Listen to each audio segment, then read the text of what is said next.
Bom dia, boa tarde, boa noite, amigos e amigas que vão seguir esse vídeo. Boa madrugada também, né? Muitas pessoas que estão trabalhando de madrugada e principalmente pessoas em situação de dificuldade econômica ultimamente, né? E hoje eu quero me referir um pouco a uma questão política que está muito em voga, né? Que é a questão das eleições presidenciais no Estado-nação Brasil, né? O território mais extenso da América do Sul, dos países que mais produz alimentos e outros recursos, né? Com os quais outros países, principalmente os países denominados do primeiro mundo, né, estão saciando seus interesses, né, que não são também comuns com os povos das Europas, né, dos Estados Unidos e tal, né. Mas eu quero ir aqui um pouco mais fundo na questão local, né. A América Latina já foi fundada sobre uma superfície monárquica. E tanto que até o dia de hoje nós vivemos a guerra de todos contra todos. Homini lupus, como diria Thomas Hobbes nos séculos XVI, XVII, quando ele começa a escrever os primeiros estamentos do que seria o atual Estado moderno, tal qual nós o conhecemos. O Estado moderno significa a modernidade engessada mediante preceitos, postulados e conceitos que definirão como vai ser a linha utilitária do Estado em função dos interesses políticos de quem estiver lá dentro, comandando esse Estado nacional. Estado nacional, diferente de Estado-nação. Já estamos falando de forma pragmática dentro da questão que significa a junção da soberania territorial com a condição dos soberanos dentro de uma circunscrição geopolítica.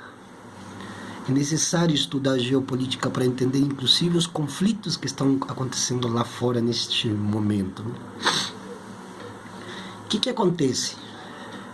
Acontece que o Estado moderno, até o dia de hoje, tomado pelas hostes liberais, transformaram esse Estado num Estado autocrático. Se bem o povo vai votar, as mulheres têm direito ao voto, hoje inclusive até os jovens acima de 16 anos, mas de forma geral, em toda a América Latina, as pessoas não são guiadas, orientadas a votar pelo conhecimento que elas possuem em política, senão pelos intuitos que os outros de fora oferecem, e na qual o povo, o soberano, não tem poder de decisão nenhuma, porque o Estado liberal não propõe o que se chama democracia participativa. Até agora, desde a Revolução Francesa em adiante, só temos democracia representativa, inclusive nos próprios Estados Unidos também, e no Canadá. Então, nós chegamos a um ponto, Brasil de forma emblemática, já que mundialmente, inclusive, está nos piores países para se viver. Brasil hoje está entre os piores países para investir, para viver, para comer. Em matéria de violência, é o país mais violento do mundo. Se mata mais gente aqui do que morre lá na Ucrânia.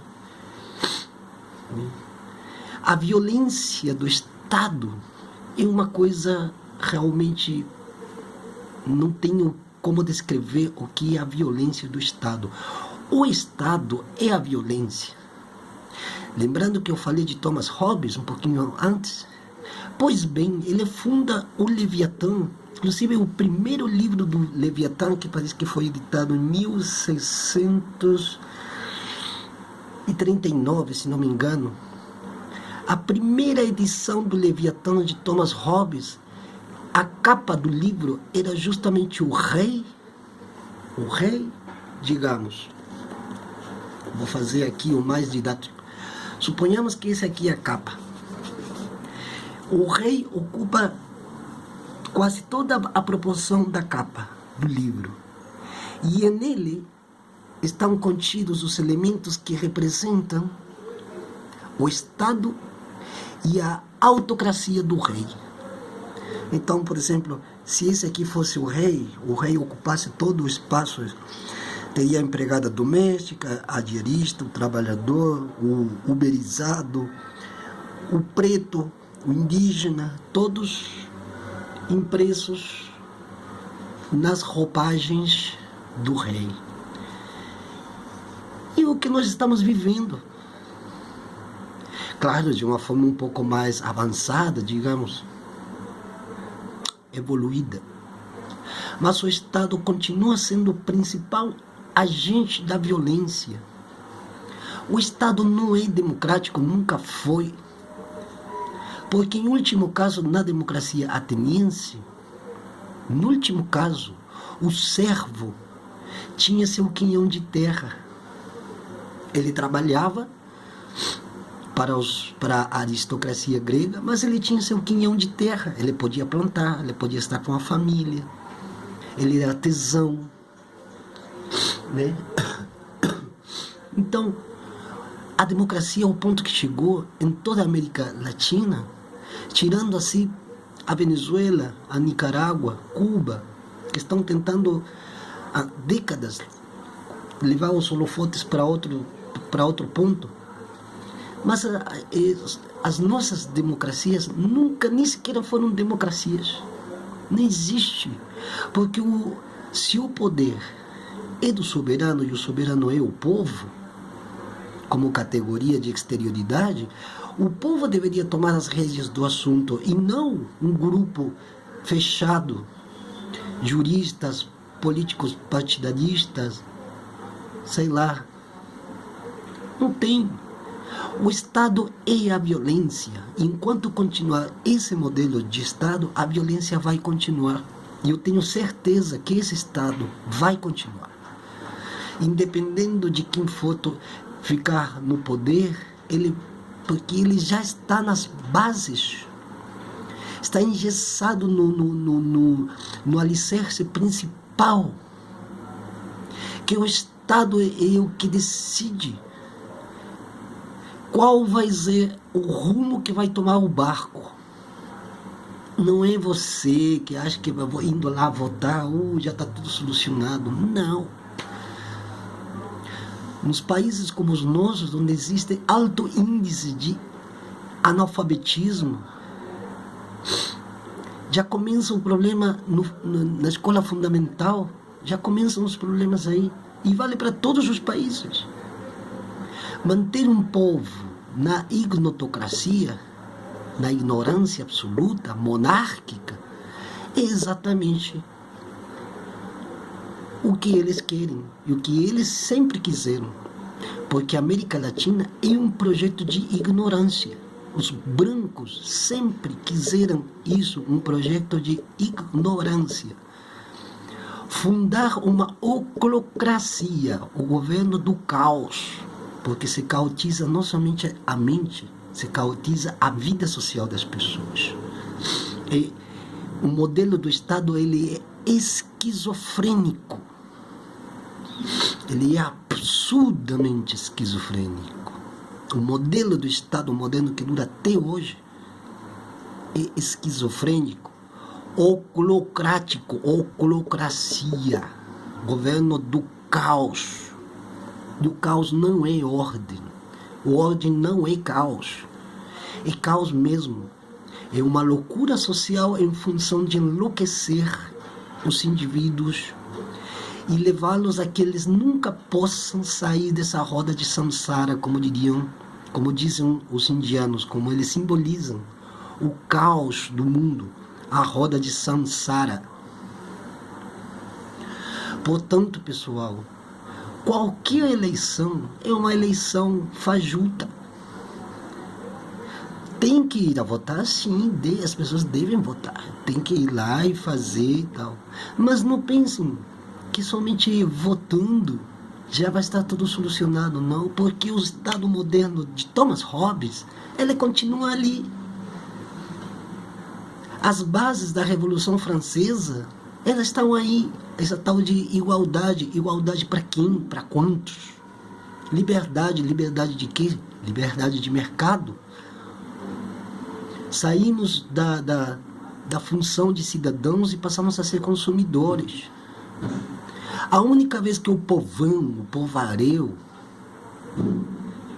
alguém lembra que existe o povo é quando ele vai pelo Código de Defesa do Consumidor.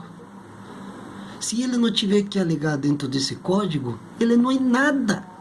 Não é soberano, ele não é o povo, ele não é gente, ele não é nada, ele é um consumidor. Se você não consome nada, você não compra as mercadorias do capital, você...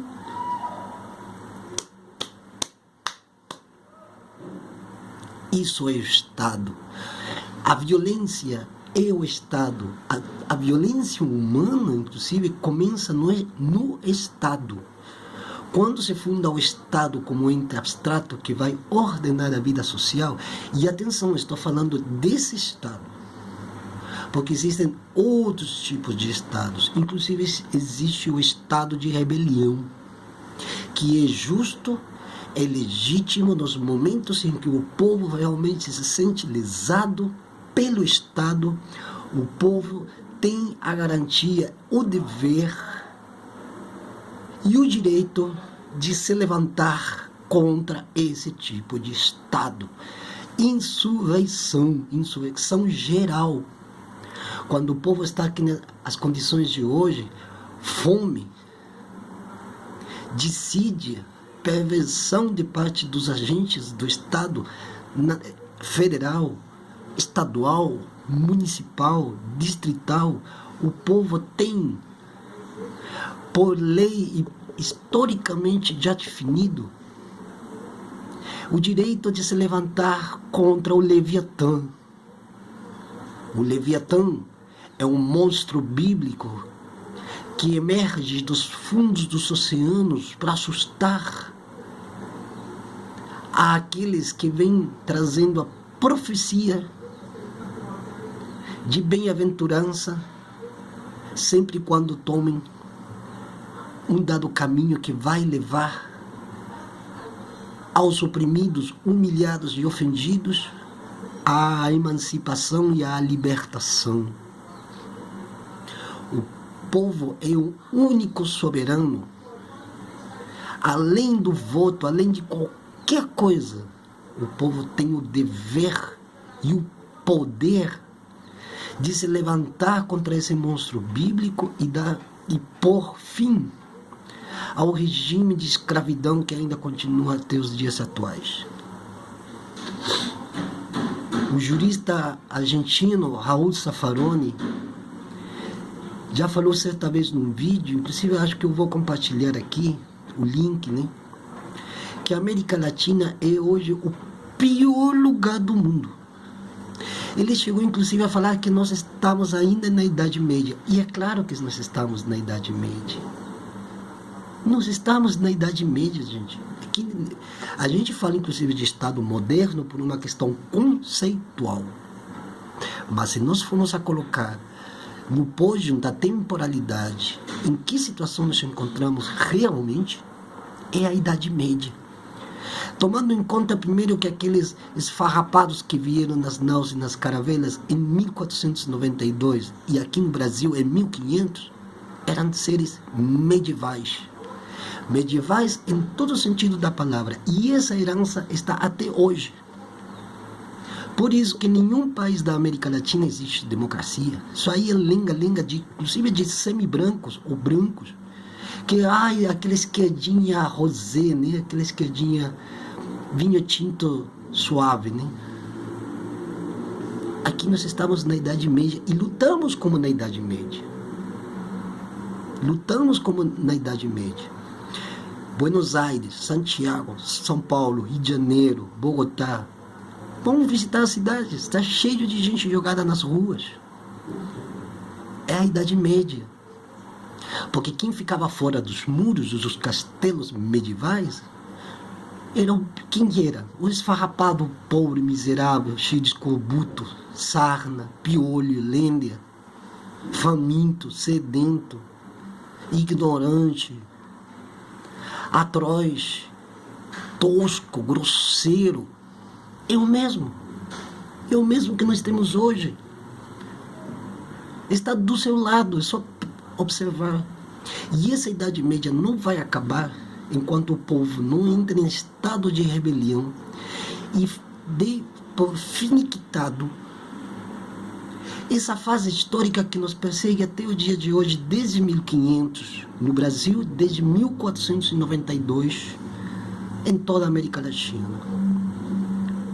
A Idade Média, ela está presente em todos os âmbitos da vida humana. Ah, não, porque agora eu tenho um celular, porque isso não é sinal de evolução nenhuma. O homem não evolui apenas pela técnica, o homem evolui pelo seu pensamento.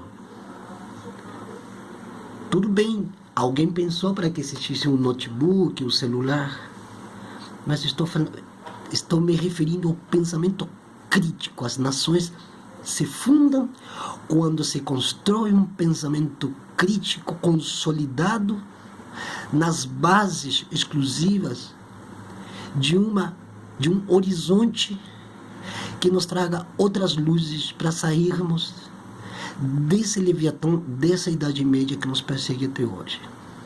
O Estado, ele é violento porque as suas raízes foram violentas. Se a América Latina hoje é o pior lugar do mundo, trata-se única e exclusivamente de uma questão histórica.